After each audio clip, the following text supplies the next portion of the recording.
A quick review and then moving on to finish the last piece of this puzzle, which is the cove to form the radius at the top of the backsplash. Here is the assembled form with only a few things yet to do. The support ribs for the top form have not yet been glued together, and here are the two outer coves for the countertop. This is the plug for the sinkhole, and there will be no concrete above this surface. And this is the plug for the faucet hole that I determined had to be two pieces so I could have a small fillet at the top surface of the counter. The bottom piece is what forms the fillet, and the top has a bit of a draft so that it can be pulled out of the concrete after it has set. Down here in this corner of the backsplash, I still need to build a fillet, and at the time this video was taken, I was unsure of how I was going to do it. If I had to rebuild this form, I would have made the back, the top, and the front of the backsplash all one piece and screw it on as an assembly to the base. Another part of the form yet to be made is the jig that will hold the anchor bolts to the sink bowl. It will get screwed down to this surface of the sink plug, suspending the anchors in the concrete. And here is my idea to create the holes in the sides of the countertop for the carriage bolts that mount the legs. One end is square for the carriage bolts. I will slip it through the hole on the inner form and then pull it out, inserting it into the hole in the outer form. The plan is to first fill the base with concrete up to the surface of the sink plug, then install the anchor bolt jig. After that, install the inner form and place the concrete for the walls. Now it is time to create that remaining cove.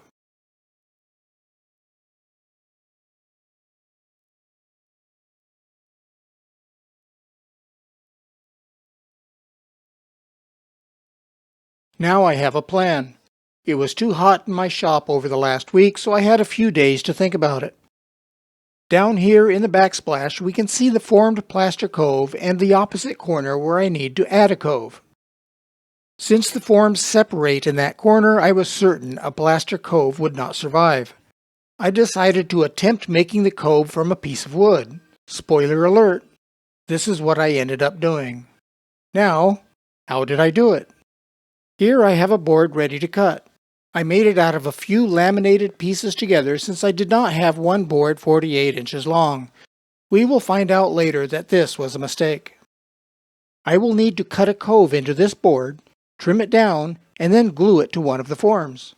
I decided to glue it to the base form and later wished I had glued it to the backsplash form because I think it would have been less prone to damage. Also completed off camera is the anchor bolt jig, and I have it mounted in place over the sink plug. Here you can see what I did for the anchor bolts. These are stainless steel number 10 screws with stainless steel wing nuts glued in place to prevent screws from rotating. Here is an image showing how it worked out. The jig is located in position using 4 dowels. I'm going to have these flathead screws installed up through the bottom of the jig so that I have something to grab onto when it is time to pop this up off the concrete. Now it is time to make the cove. I have the bit set up in the router and now time to test cut using a remnant. Used a depth gauge to set my desired height and my calibrated eyes to sight the center line of the bit with the edge of the fence. I cut in only about 2 inches because that's all I need to check the dimensions.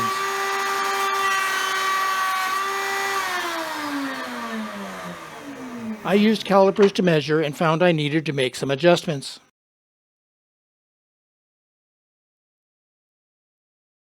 The fence was set too deep and I moved it out about 1/32 inch in time for another test cut. I wanted the cut to be 1/2 inch deep and wide, and we can see here that I'm good in one axis but still a little deep in the other. Measuring this and trying to keep it in the camera frame was very difficult, but time for another adjustment.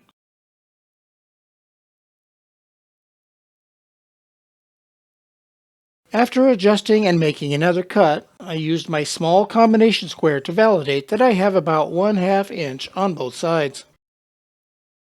Now that I have a cove, it is time to trim it out of the block. Setting up on the bandsaw to trim both sides so that there is no lip. Again, using my calibrated eyes to set the fence. Got about a 32nd inch there.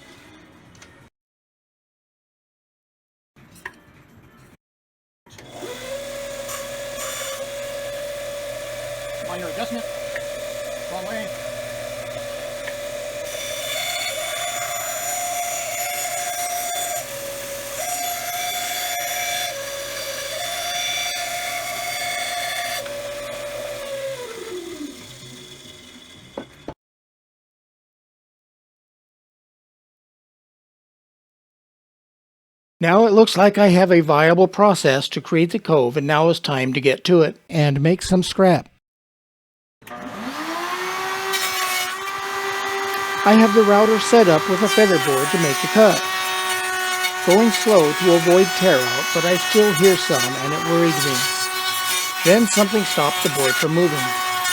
Stopping the router, I find it with a splinter of still attached tear out.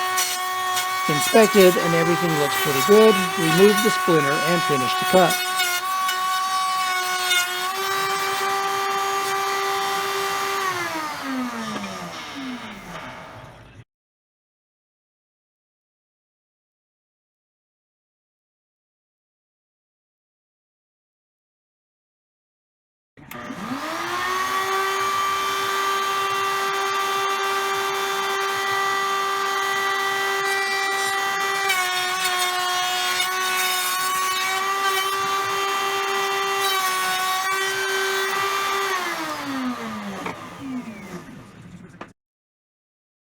Crap.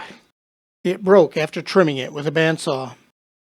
This was because, being cheap, I laminated boards together to save wood. As I zoom in here, we can see one of the laminated joints, and as I pan over here is another one where the greater majority of the joint was cut through, resulting in failure.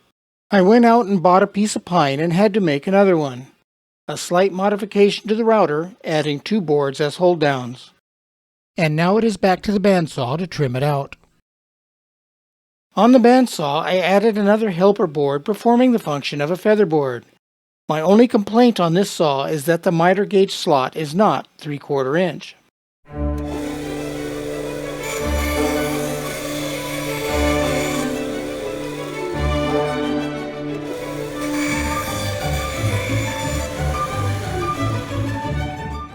Inspecting the test cuts, looks like it's right where I want it, and it's time to cut the actual board.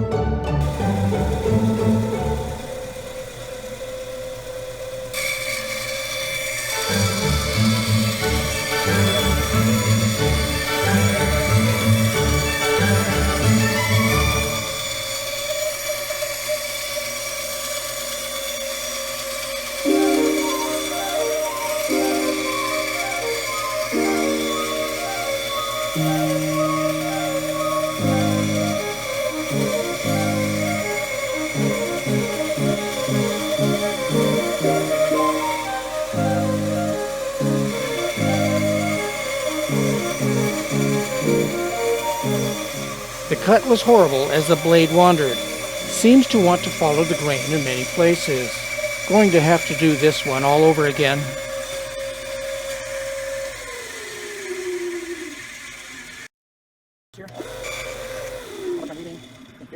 Now set up to leave a little more material at the edge of the cove, and we're going to try it again. Many months later, I found that the bandsaw guide bearings were not set up properly from the factory, and once I got everything aligned, this saw cut 100% better and accurate. Click the link up here in the corner or in the description for a video of the guide bearing setup.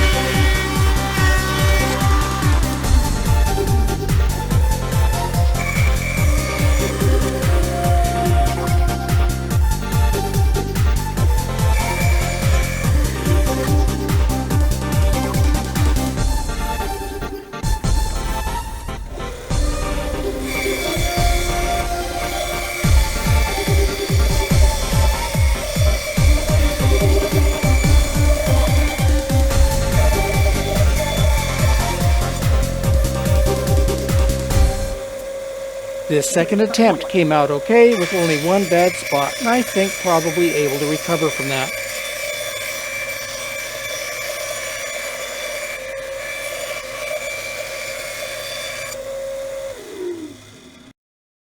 What a pile of crap on top of my form. But here's how I intend to glue that cove onto the base. I have 3 clamps holding a guide against the bottom to locate the bottom cove flush with the edge. a number of spring clamps holding the Cove against the base, but I did not have enough, so on the other end added some small bar clamps and a load spreading board. The Cove is now glued in place, and I'm using drywall joint compound to feather the edges. The compound is applied across the entire surface, and I have a couple of custom sanding blocks to make everything as flat as possible.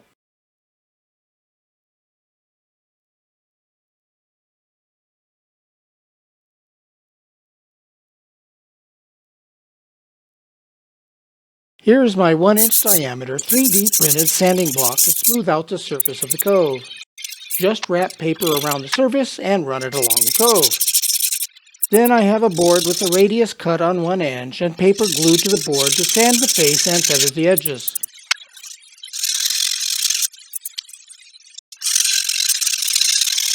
Here in this area looks like I need one more layer of the joint compound to finish it off. Coming up in the next chapter in this series, we'll be testing the assembly process of the form and some of the application of the polyester resin to seal it up. Make sure to subscribe to be notified when more content is uploaded.